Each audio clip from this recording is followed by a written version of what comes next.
A young woman named Helen is dating handsome Jackson Baring. At Christmas, he brings her to his family's lavish estate, Kilronan, and jokes that this humble farm is his inheritance. Helen can hardly believe her luck and feels like a princess in a romantic fairy tale.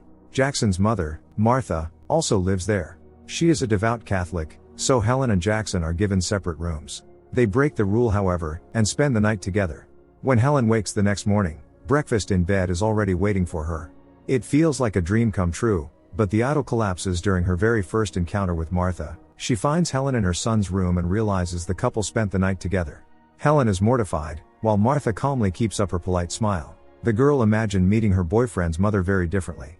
Still, things seem to improve when the three of them go horseback riding that afternoon. Martha is upset when Jackson says he cannot stay for a week and will leave right after Christmas. She is extremely attached to her son. Helen tries not to dwell on the awkwardness. She has clearly fallen in love with the house.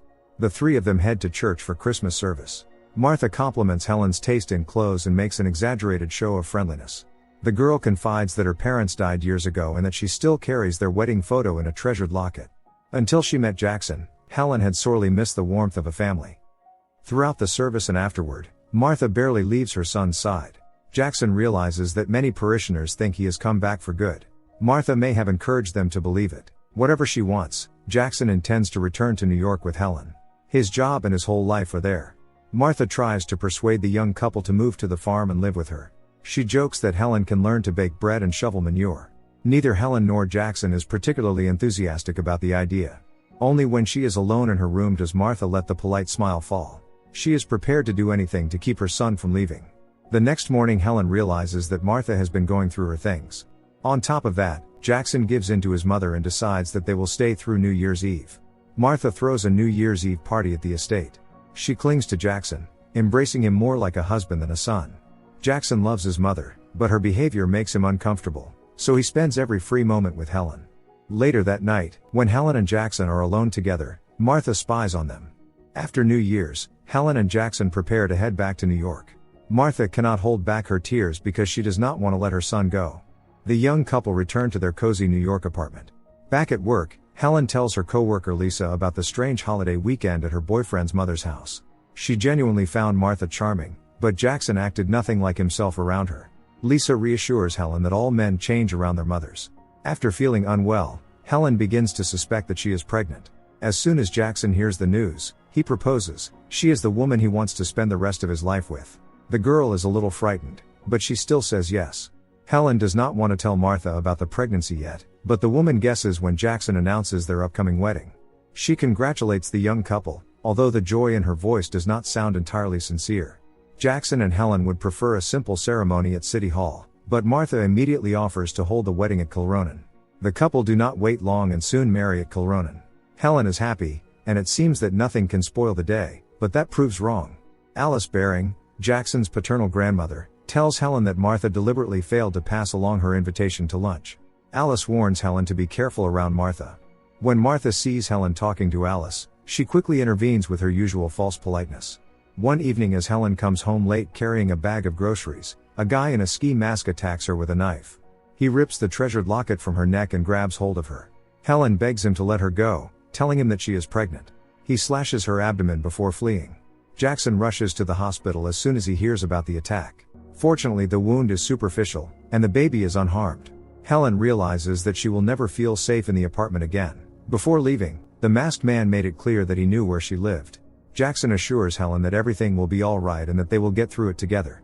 When the couple return home, they find Martha in the apartment, having shown up uninvited under the guise of concern. Helen is especially devastated that the attacker stole her locket, the only thing she had left of her parents. Martha convinces the couple that they should move to the farm for Helen and the baby's safety. The prospect of living with her mother-in-law does not appeal to Helen at all. Martha then plays on their sympathy, saying that she is no longer young, cannot run the farm alone, and will be forced to sell if Jackson and Helen do not move there. Martha later eavesdrops on the couple while they think she is in the kitchen making coffee. Jackson tells Helen that Martha has no right to sell the farm without his permission. Kilronan is his inheritance and belongs entirely to him.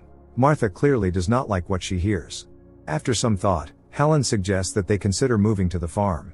They could take out a loan, buy horses, and restore the property. Helen no longer even objects to Martha living with them. After all, they could use the help once the baby is born. Jackson hesitates, however, because the farm brings back painful memories. When he was 7, his father Jack died after falling down the basement stairs.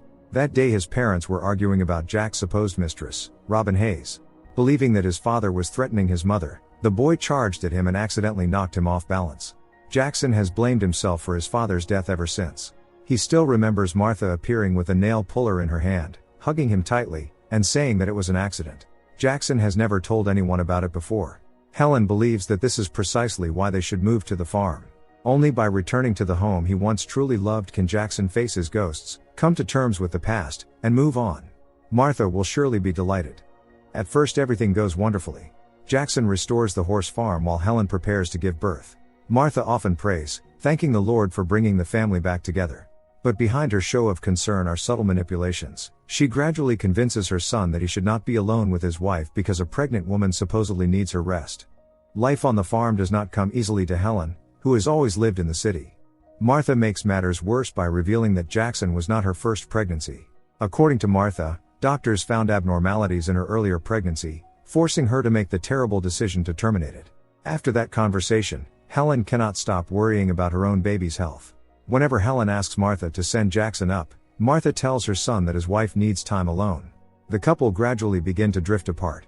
Now when Helen needs his support more than ever, Jackson is increasingly spending his nights on the living room couch. She still does not understand why her beloved husband has changed so much since the move. Whenever she feels particularly low, Martha is always there, hiding hatred and jealousy behind false support. During the horse farm's official reopening, while the guests drink champagne and discuss its prospects, Martha does everything she can to keep Helen away from Alice, which naturally irritates the young woman. To stop her from approaching Jackson's grandmother, Martha suddenly shouts at Helen. A startled horse rears up and nearly knocks her down. It could easily have ended in tragedy. Helen cannot get Martha's story about her terminated pregnancy out of her mind, so she visits Dr. Hill to make sure the baby is all right. She is shocked to discover that the doctor believes she plans to give birth at home.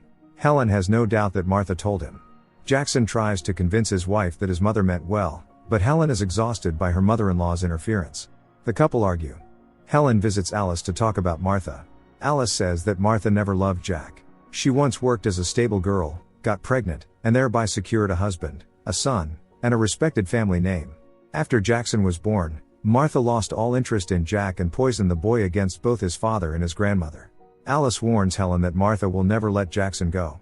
No one simply walks away from her, and the last time someone tried, it ended in death. From then on, Helen treats Martha coldly and insists that she respect her boundaries. When the girl tries to persuade Jackson to visit Alice, he promises to think about it. As always, Martha eavesdrops on their conversation.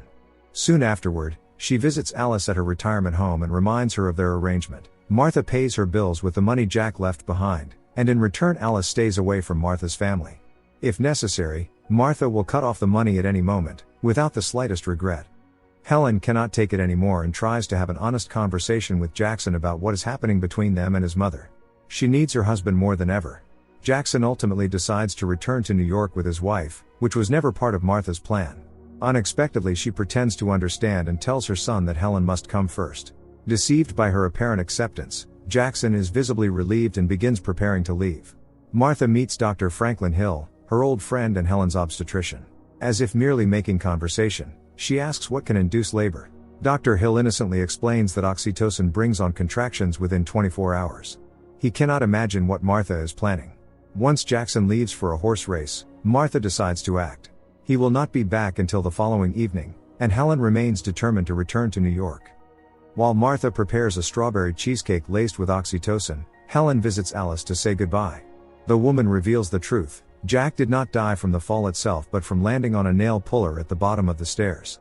Moreover, he never had a mistress. Robin Hayes was a male horse wrangler, and Martha was the one having an affair with him.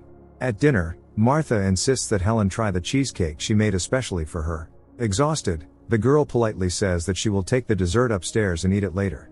While Martha prays, Helen packs their belongings so that she and Jackson can leave for New York as soon as he returns.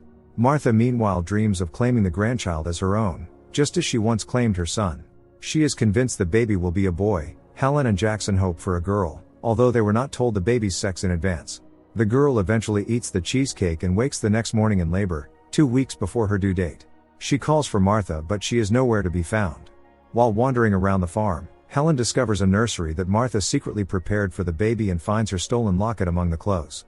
A horrifying realization hits the girl. Martha arranged the attack to force the couple to move to Kilronan.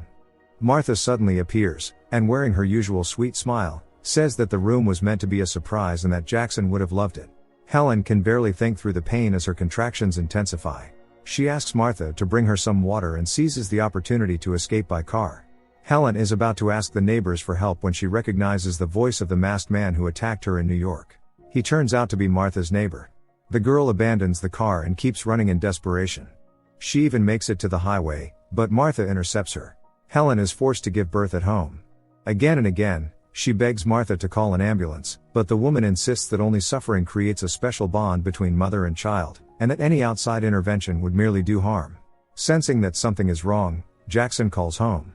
Martha assures her son that everything is fine and quickly hangs up so that he will not hear his wife's screams. As Jackson races home, Martha delivers Helen's baby. When the child is born, she cuts the umbilical cord. Helen is too weak to stop her. Martha intends to make it look as though Helen foolishly insisted on a home birth and died from complications. A lethal dose of morphine will finish the job, leaving Martha free to raise the baby with Jackson as a family. Just as Martha reaches for the syringe again, Jackson arrives. He is stunned to see that his wife has already given birth. Martha will not let him go near Helen, saying that she is asleep and regaining her strength. Convinced that his wife is all right, Jackson rejoices at the birth of his son. That night, Martha returns with the syringe to the room where Helen lies unconscious, intending to finish what she started. But Jackson is dozing in a chair beside the bed because he wants to be there when his wife wakes up. Martha is forced to retreat. The next morning Helen regains consciousness and holds her baby for the first time. Contrary to their expectations, it is a boy. For the moment, Helen pretends that everything is fine. Martha is terrified that Helen could tell Jackson the truth at any second, and at breakfast, she does exactly that. Helen reveals that Martha orchestrated Jack's death, that he never had an affair, and that Martha was the one involved with Robin Hayes. Jackson's own memories finally fall into place. That day his mother had been holding the very nail puller that killed his father. Martha turns on the tears, trying to convince Jackson that Helen wants to destroy their family. But the man refuses to listen to any more lies. The house and the entire estate will be sold, and Martha will never see either her son or her grandson again. Jackson tells her that she is no longer his mother. Martha's worst nightmare has come true. As a final parting gesture, Helen delivers a stinging slap to Martha. The couple leave for good, leaving her completely alone. Their first stop is Alice. They introduce her to her great-grandson, and Jackson finally repairs his relationship with his grandmother.